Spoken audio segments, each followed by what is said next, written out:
Hey, all you Splinterheads, welcome back. Bronze Dragon here saying, hey, thanks for dropping by. As always, I appreciate all the time you spend with me. Right up front, this is going to be an episode about Splinterlands, and it's going to be aimed at beginners. Okay, so I've been doing a series of videos that was aimed or have been aimed at common questions I get because I have my weekly live stream Saturdays at 11:30 Eastern time. So if you want to stop by and talk Splinterlands, you're more than welcome to. The more the merrier. We also talk about other games as well, like Atlas Earth. But I get a series of questions that commonly get brought up by people looking to get into the game or looking for more information into the game. And over the last year, the Splinterlands development team has really put a lot of time and effort into bringing the game along, making it a little bit easier or a little bit more streamlined for new people to come into and kind of knock down hurdles and make it a little bit easier to get up and run in the game. But with that said, we still have some common questions, especially from people who are used to just normal gaming and not blockchain gaming. So we're not going to dive heavily into the whole blockchain and cryptocurrency thing today, but the topic for today's episode is explaining the big four tokens that are available in the game. As we know, a lot of these games you play today, there are multiple different kind of currencies. Even games you play on the phone, there's multiple different kinds of currencies, tokens, this and that used for various purposes in the game. There are several within this game, but we're going to discuss the big four. We're going to discuss credits, dark energy crystals, splinter shards, and glint. Those are the big four. Now, there are some other ones, but like I said, this is aimed towards beginners. Now, with that said, if you are just checking out the game and you want to get up and running and try the game free to play, go ahead and use my ambassador code you can find in my show notes. It's a referral code that if you go ahead and try out the game and you decide to get up and running in the game by buying the spell book, then I can make a little bit. It doesn't cost you anything extra. It just helps me out on the back end. So I appreciate it if you want to go ahead and try it out. Once again, you can find that in the show notes. But as we go ahead and dive in, if you're enjoying this content, please leave a like on the video, and if you're not subscribed, I would appreciate it. As we always, YouTubers always say, it does help us out. So with that said, let's go ahead and dive in. So where we want to start is with credits, because that's where everybody starts. Okay, so up at the top, if you look at the little credit symbol, this is the easiest thing. Even if you are free to play, you can dive in and buy credits, and you buy credits with PayPal or Venmo. So you can click the plus. You can see right here, is the availability there to purchase with crypto? Sure. If you're used to crypto, you can trade some Dogecoin or whatever else is available there for your credits. But right off the bat, if you're new to crypto gaming or Web3 gaming, then you can just use PayPal or Venmo. Now, there is a minimum purchase, $10. You get 10,000 credits for $10, right? If you're free to play, you can use that for several different things. We can jump over to the market and you can shop. You can buy cards with credits. You can rent cards with credits, where a lot of people, you can go in and you can rent an entire set of cards with credits if you wanted to. So this game is based around either buying cards to use or renting cards to use. So right up front, probably the first use you'll have for credits is buying the spell book. I logged into my free-to-play account over here because I've been testing it lately. You can go to buy spell book, and when you click on that, it will give you the options over here to pay with PayPal, Venmo. You could also use credits, what have you, or crypto as well. But that's probably going to be the first thing that you would buy to get into the game. Like if you had play free to play for a while, a couple weeks or a week or so, usually within a week, playing it for a few hours, you're going to know whether you like it or not. But if you're a card player, a collectible card game player, there's probably a good chance you might like it. But they've modified the spell book over time, and it's gotten a lot better, basically. So the cost is still $10. As far as I know, it's always been $10. I started 3 years ago when it was $10. But now each each purchase of a spellbook includes a 30-day battle reward boost. And what that is we're not going to dive into it. We're going to talk about it a little bit when we talk about Splinter Shards. Is one of the uses of Splinter Shards is staking on your account, and the more Splinter Shards you have, the higher your reward boost. That's just basic. We're not going to dive in deep, but to get you started, if you pay the $10 for the spell book, they give you a nice boost, no additional charge for that first month to get you rolling in the game. Now, it also is something big that came up in the last few weeks or so. They started including 5 Chaos Legion packs. So that's 5 packs of cards that you can have outright on your account, which you open up. You could turn around and sell them if you wanted to. But basically, it's to bolster the strength of your deck, give you more to pick from, so you can hopefully learn how to play the game and win more.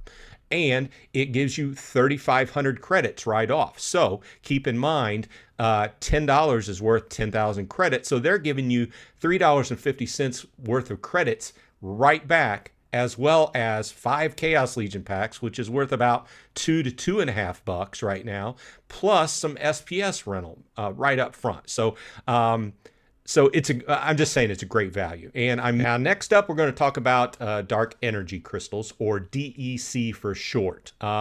This is a cryptocurrency, and you can buy, sell, and trade it. It is the primary cryptocurrency within the game. Okay.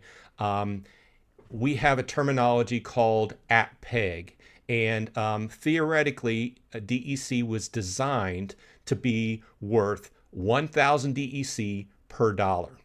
But due to the way cryptocurrency works and people buying it, selling it, trading it, everything, the value actually fluctuates on a daily basis.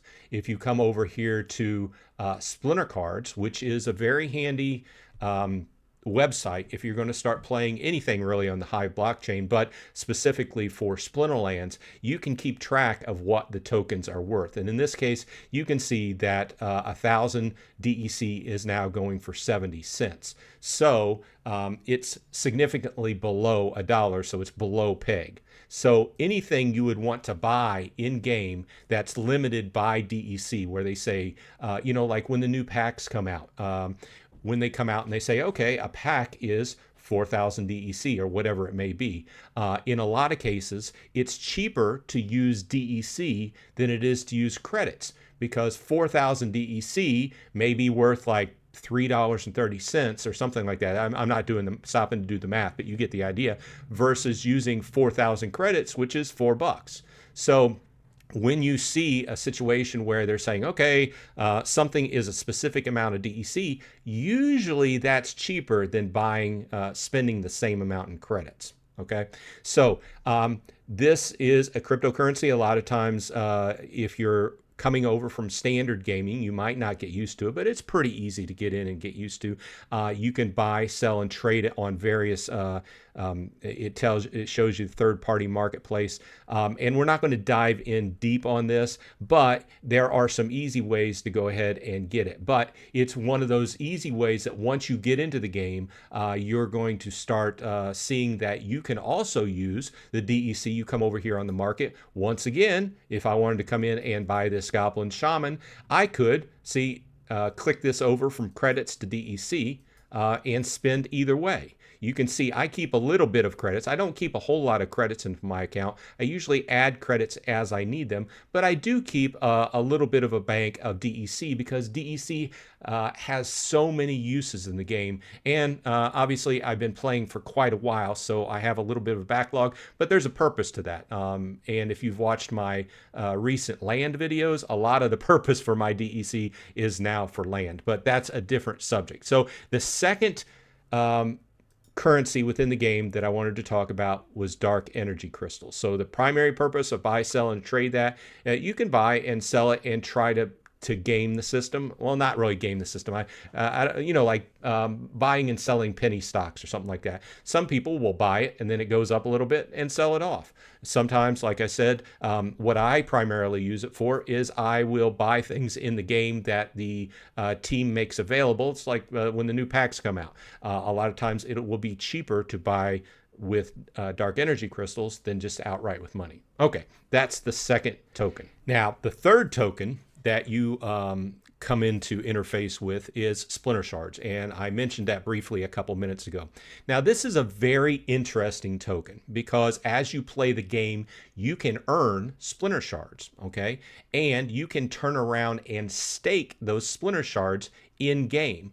Let's go over here to my account, and you can see that I have 137,000 SPS staked in the game because, as I mentioned a few minutes ago, that is one of the, it is the way to increase how much you win off of when you're playing cards. If you win, you will earn a certain amount of Splinter Shards, and you will earn a certain amount of Glint as well, which we will talk about next. But one of the ways to increase what you earn in game is to increase what you have staked. It's like you have this token and you put it into a savings account within the game. So if you stake it, it takes a while. I think it's a month. I'm not sure at this point in time, but if you wanted to remove it, it's not immediate. So it would take a little bit of time to remove it, and we can talk about that in the future, but I didn't want to dig into deep. I just wanted to let you know some of the interesting points about Splinter Shards, okay? Now, that's probably the biggest thing you will notice. Now,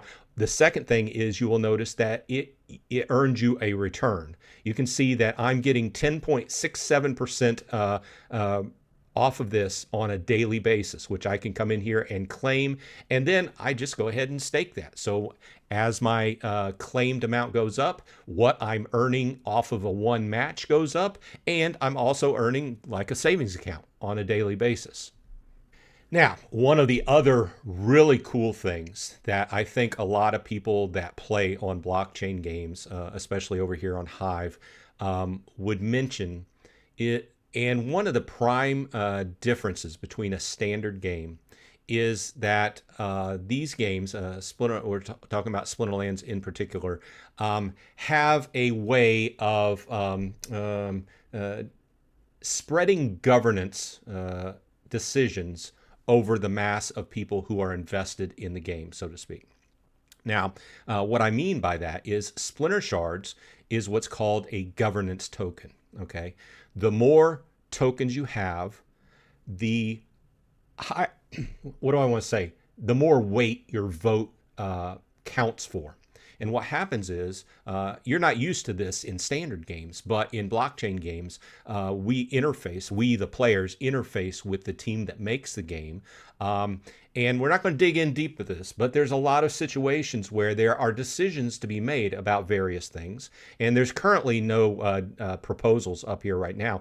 But when there are, they will go live here, and you can read through the proposal, and it will be linked to another website where you can read through the full details, and then you can vote your mind how you feel like it. You know, that doesn't occur in regular Web 2 games. You can literally influence and put your opinion into the game and influence the way the game is not necessarily developed. There's a lot to this. I'm trying to just put across the basics, but I wanted to give you the idea that Splinter Shards are worth a lot more than just a different type of money within the game. They're another way where you can increase how much you earn, as well as how much your vote is worth, especially people who really get into the game and get a lot of SPS staked. Their votes are pretty heavy, and they count for a lot. Okay, and now the final token I want to discuss is called Glint. Okay, and I put credits first, but I probably should have put Glint first, because even when you come into the game and start playing free to play, you will earn Glint, okay? It is just a token within Splinterlands. It's not a cryptocurrency. You can't buy, sell, or trade it, but what you can do is you can earn it from winning and playing games in the game. It's proof that you're playing the game and you're winning, and like I discussed earlier, you can increase the amount you win, obviously, get better at playing the game, buy better cards, stake more Splinter Shards, and you would get more Glint. And then when you earn your glint, you can come in, you get a little bit per win. And then at the end of each 2-week season, you get a large lump sum compared to, it's just like a look back at the season, how well you did, and you get a large lump sum. You can see here that I have 642,000 glint to spend, and I'm going to do that in another video. But what do you do with it? Well, you increase this. You can do several things. One of the primary things you do with it is increase the strength of your deck. You can come in to Gwen's Glint store and you can buy reward cards. You can say, I want to buy a common, I want to buy a rare, an epic, legendary. Obviously, as they get rarer, then their cost goes up. You can say, well, I want to buy a gold foil. And if you haven't played lately, there's advantages to buying gold foils. Gold foils don't start out at level 1, and you don't have to combine a bunch to make level 2 because it's already level 2 or level 3. Plus, this is one of those ways you can make more in the game per win by including some gold foils in your hand. You get an extra bonus for your hand, and it adds up. So there's some people that just play gold foils, and when they win, they get a lot of bonus to their winnings. You can buy loot chests with it. Loot chests can have cards. They can have multiple copies of cards instead of just one at a time. They can have energy, which you need more energy to play the game more. Energy only refills 1 per hour. And they have other things that are available. The chests are basically like loot chests. They're random. You can get some really cool. You have a very small chance, percentage chance of getting some really cool stuff in them. But overall, they help you either play the game more or strengthen your deck. And then you have resources. Okay, so you have merits, which buy a different type of card. You have energy, so you can play more. You have legendary and alchemy potions, which when you turn over cards or open packs, increases the percentage chance of you drawing a gold foil or a legendary or an epic. I would mention that they do have titles, which is a totally separate topic, but they're all sold out.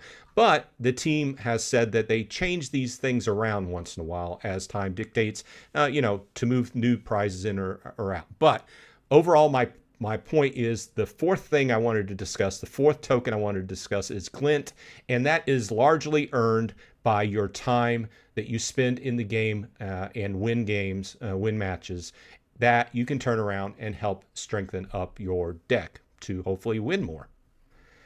Okay, well, this has been Bronze Dragon. I hope this has been some help to you if you are thinking about getting into the game. Once again, use my ambassador code in the notes. And if you have any questions, just leave them in the comments. Otherwise, drop by my weekly live stream, Saturday, 11:30 Eastern Time, and talk some Splinterlands. We'd be glad to see you. The more people there, the more lively the discussion is. So I hope everyone on your side is happy and healthy. And hey, I'll see you in Splinterlands.